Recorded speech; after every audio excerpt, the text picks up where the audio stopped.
The morning of the 7th of July, 1945, is bright over the airfield at Yokosuka, the skies scrubbed clean by an early wind off Tokyo Bay. Ground crew move quickly around a small, stub-winged aircraft resting on a jettisonable dolly, its swept form almost insect-like against the grass. There is no propeller, there is no long engine cowling. Instead, a slender fuselage tapers to a single rocket nozzle, and the men wheeling fuel bowsers towards it wear rubber aprons and gloves because the chemicals about to be poured into its tanks can dissolve flesh on contact. Commander Toyohiko Inuzuka climbs into the cockpit and settles his weight against the harness. He has flown this airframe before, as an unpowered glider, riding silent on ballast where a rocket motor should be. Today, for the first time, the motor is live. Engineers step back, a hand signal passes down the line, and then the aircraft goes from stillness to violence in a single heartbeat, a jet of flame stabbing backwards, the machine hurtling down the grass and leaping into the sky at an angle no aircraft over Japan has ever climbed before. Within seconds, it is a diminishing speck, trailing a thin white contrail, already faster and higher than any fighter scrambled to intercept the American bombers, now pounding Japanese cities by day and by night. For a few extraordinary moments, Japan possesses, however briefly, a weapon capable of matching the physics of modern war. Then, just as suddenly, the engine falters. The roar dies to a splutter and then to silence, and the little rocket plane that had been climbing like a spear now hangs engineless, 900 feet above the airfield boundary. What happens in the next 90 seconds will decide far more than the fate of one pilot. It will decide whether Japan's most ambitious attempt to match German technology, an aircraft built from a handful of surviving blueprints and a single rocket engine that had somehow crossed half the world by submarine, would ever fly again. This is the story of that gamble, and of why an engine that could rocket a fighter to the edge of the stratosphere in under 4 minutes could never be built by Japan in the numbers the war demanded. By the summer of 1944, the strategic situation facing Japan's home islands had become desperate in a way that conventional fighters could not answer. American B-29 superfortresses flying from bases in the Mariana Islands operated routinely above 30,000 feet, well beyond the effective ceiling and climb rate of most Japanese interceptors. A conventional piston-engined fighter needed the better part of half an hour to claw its way to that altitude, by which time the bombers had already released their loads and turned for home. Japanese Army and Navy pilots found themselves attempting risky diving passes or ramming attacks simply because there was no other reliable way to reach the enemy in time. Aircraft losses mounted, industrial centers burned, and military planners searched for anything that might close the gap between Japanese air defense and American air power. It was against this backdrop that Japanese attachés in Germany, having observed a demonstration of the Messerschmitt ME-163 Comet at the Luftwaffe's evaluation base at Bad Zwischenahn, recognized something extraordinary. Here was an aircraft that did not climb in minutes, but in seconds, propelled not by a conventional engine, but by a rocket motor, burning 2 hypergolic chemicals that ignited on contact with one another. Records suggest the type could reach an altitude of 30,000 feet in under 4 minutes, a climb rate no propeller-driven fighter of the era could approach. Existing interceptors, such as the Kawasaki Ki-45 and the Nakajima Ki-44, could reach the bombers only with great difficulty, arriving thin on fuel and often too slow to hold a firing solution against a bomber cruising near its own service ceiling. Some units resorted to stripping armor and ammunition from their fighters simply to buy a few thousand additional feet of altitude, a desperate trade of survivability for reach that reflected how badly conventional aircraft had been outpaced by the B-29's performance. Others turned to deliberate ramming attacks, a tactic born not of doctrine, but of arithmetic, since a fighter that could not maneuver effectively at 30,000 feet could still, if it arrived in time, simply collide with its target. In late 1943, Japan and Germany concluded a formal license agreement covering both the airframe and its Walter HWK 109-509 rocket motor at a reported cost of 20 million Reichsmarks, a substantial sum reflecting how highly Tokyo valued the technology. The difficulty, however, was never the price. It was distance. By 1944, Allied control of the sea lanes between occupied Europe and the Far East had become almost total, and surface shipping between the two Axis partners was effectively impossible. Whatever Japan received of the comet, it would have to arrive by submarine, threading a passage of many thousands of miles through waters patrolled by an enemy that, thanks to code-breaking successes largely unknown to either Berlin or Tokyo at the time, was frequently aware of exactly where such vessels were heading. The gamble to move this technology fell to a handful of submarines converted for cargo runs between the two allies. In the spring of 1944, the former German U-boat U-1224, transferred to Japanese service and renamed RO-501, departed Kiel, carrying, among its precious cargo of mercury, optical glass, and machine tool blueprints, a complete set of ME-163 drawings. On the 13th of May, in the mid-Atlantic southwest of the Azores, she was detected and sunk by the American destroyer escort USS Francis M. Robinson, with the loss of all 52 men aboard. Days earlier, the Japanese submarine I-29 had departed Lorient, carrying a Walter rocket motor itself, along with further blueprints for both the ME-163 and the ME-262 jet fighter. I-29 reached Singapore safely in July, and there, in a decision that would prove decisive, the senior technical officer aboard, Commander Eiichi Iwaya, gathered as many documents and handbooks as he could physically carry and flew ahead to Tokyo, rather than risk the final leg by sea. It was a fortunate precaution. I-29 sailed on toward Japan and was intercepted and sunk off the Philippines by the American submarine USS Sawfish on the 26th of July, taking the remainder of her cargo, including at least one intact engine, to the seabed. What survived in the end was fragmentary: an operations manual, technical sketches, some engineering data, and the recollections of the men who had studied the aircraft in Germany. There was no complete airframe. There was no complete engine to copy piece by piece. Mitsubishi's engineers, under the aeronautical designer Mijiro Takahashi, working alongside the 1st Naval Air Technical Arsenal at Yokosuka, would have to reverse engineer one of the most radical aircraft in the world from little more than a pilot's handbook and their own ingenuity, and they would have to do it while their factories were themselves being bombed.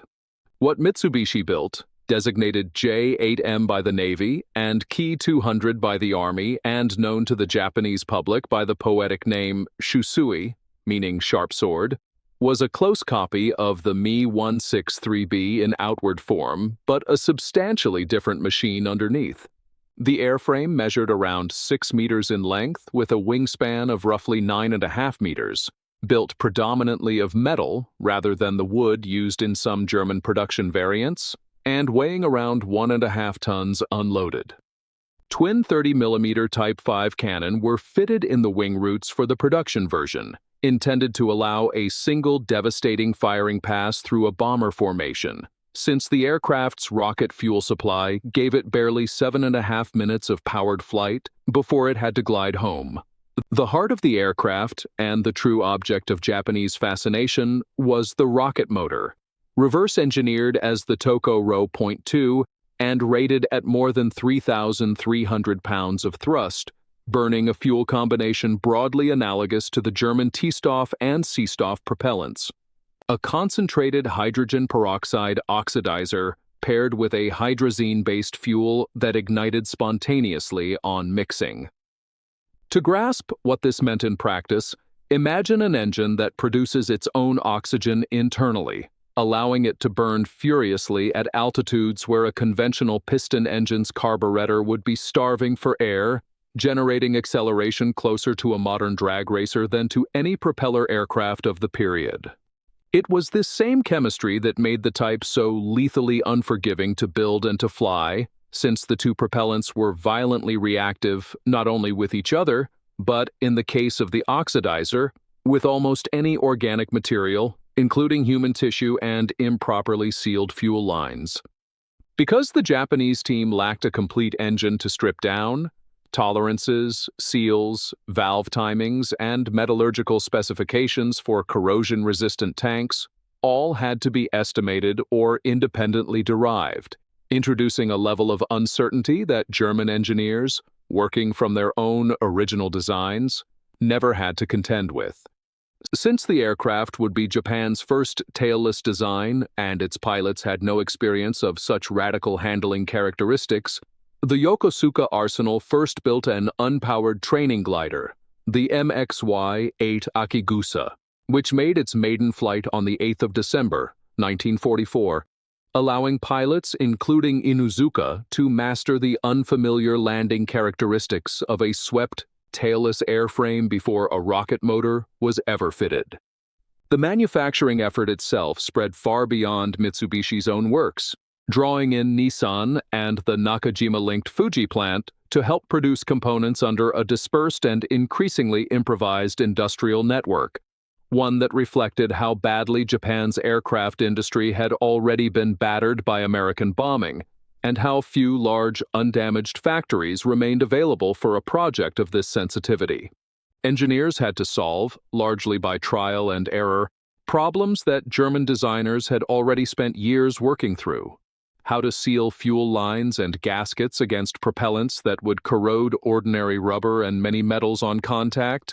How to line storage tanks so that the volatile oxidizer would not react with its own container, and how to train ground crews to handle chemicals capable of causing severe burns through a torn glove. Exact numbers remain uncertain, but Japanese accounts describe repeated small accidents and near misses during ground handling trials, a grim rehearsal for the dangers that would ultimately claim Inuzuka's life in the air rather than on the tarmac. Every one of these obstacles, solved routinely by specialist German chemical plants built up over the course of the ME-163's own extended development program, had to be approached in Japan almost from first principles, under bombing raids, and against a deadline set not by engineering readiness, but by the accelerating pace of the American air offensive. If you're enjoying this journey through history, subscribing genuinely helps us continue bringing remarkable true stories like this to the channel. Progress, against every obstacle, continued at what witnesses described as a remarkable pace for wartime Japan, a rare instance of cooperation between the traditionally rival Army and Navy air services. An earthquake damaged Mitsubishi's Nagoya works in December 1944, and American bombing raids struck the same region days later. Yet by June 1945, the first fully assembled prototype stood ready.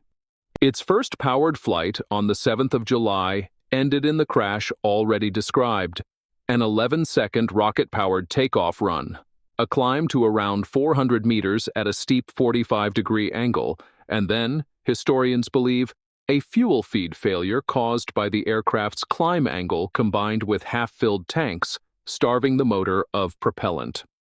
Inuzuka glided back toward the field, released his remaining volatile fuel through emergency valves as trained, but clipped a small building while attempting to land, and the wreck burst into flame. He died of his injuries the following day.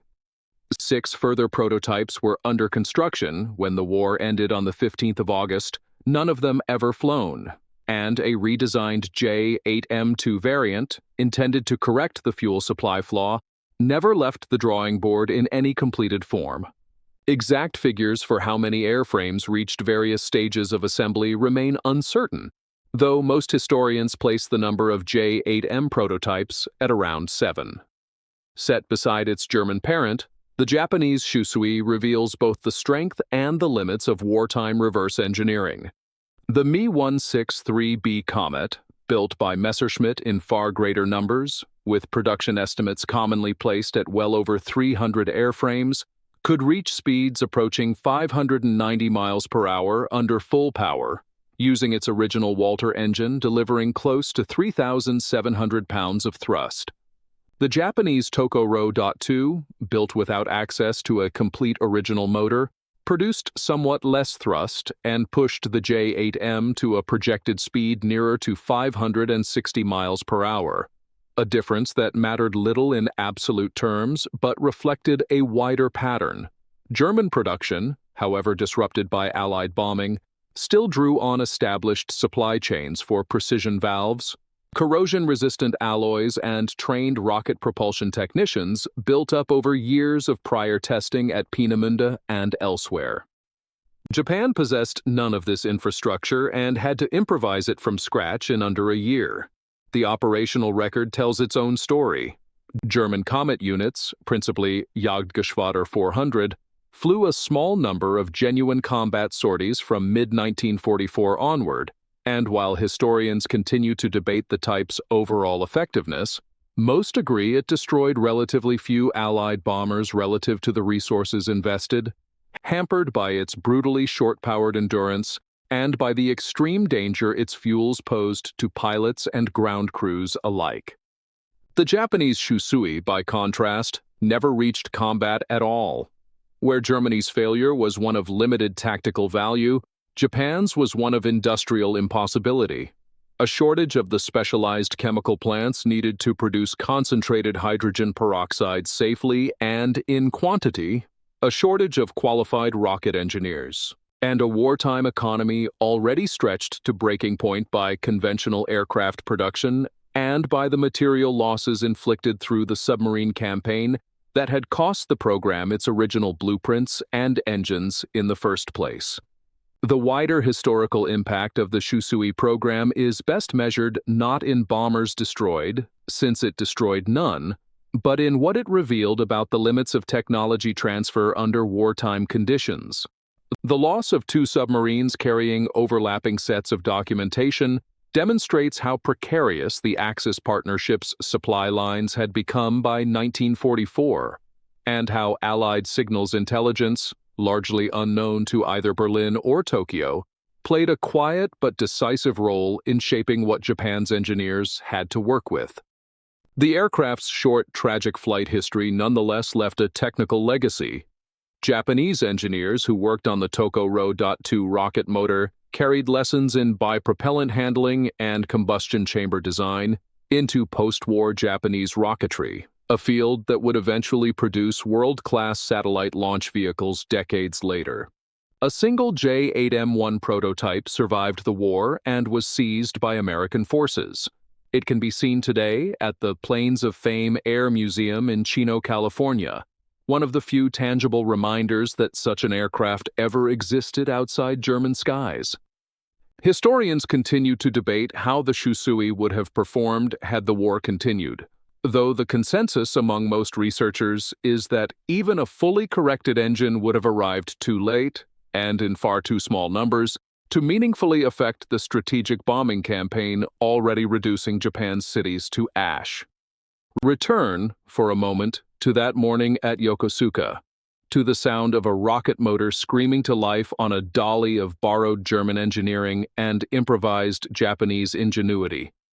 What that flight truly represented was never really about one aircraft, or even about one doomed pilot's courage in strapping himself to an untested chemical bomb with wings. It was about the outer edge of what a nation under existential pressure could achieve when its supply lines were being severed one submarine at a time, when its factories burned, even as engineers bent over drawing boards trying to reconstruct a machine they had never fully seen intact. Japan had purchased, at extraordinary cost, the rights to build one of the most advanced aircraft of the Second World War, and had come astonishingly close, given what little survived the journey from Germany to putting it into the sky. But rights on paper and engines in the air are different things entirely, and the gulf between them was filled, in the end, by the Pacific Ocean and by the submarines that never completed their voyage. Records suggest that had the war continued into 1946, further Shusui prototypes might eventually have flown, their fuel feed problems corrected, their production lines slowly gathering pace at factories dispersed to escape American bombing. Historians will likely never know for certain, since the war ended 5 weeks after that single, fatal test flight, closing the question before it could be answered. What remains certain is this: an aircraft born from 20 million Reichsmarks, 3 lost or damaged submarines, dozens of drowned sailors, and the death of the one pilot brave enough to fly it, never fired its cannon in anger and never intercepted a single B-29. Its true achievement was smaller and, in its way, more human than the weapon it was meant to be, a testament to how far ingenuity can carry a desperate nation when the sea itself, and the enemies patrolling it, decide what knowledge is allowed to complete its journey. The rocket that Japan built was real. The engine that powered it was real. The courage of the men who flew and died in it was real. But the mass-produced fleet of interceptors that Imperial Japan needed to save its skies was never more than a fragment of blueprints, carried across an ocean too dangerous and too late for the war it was built to fight.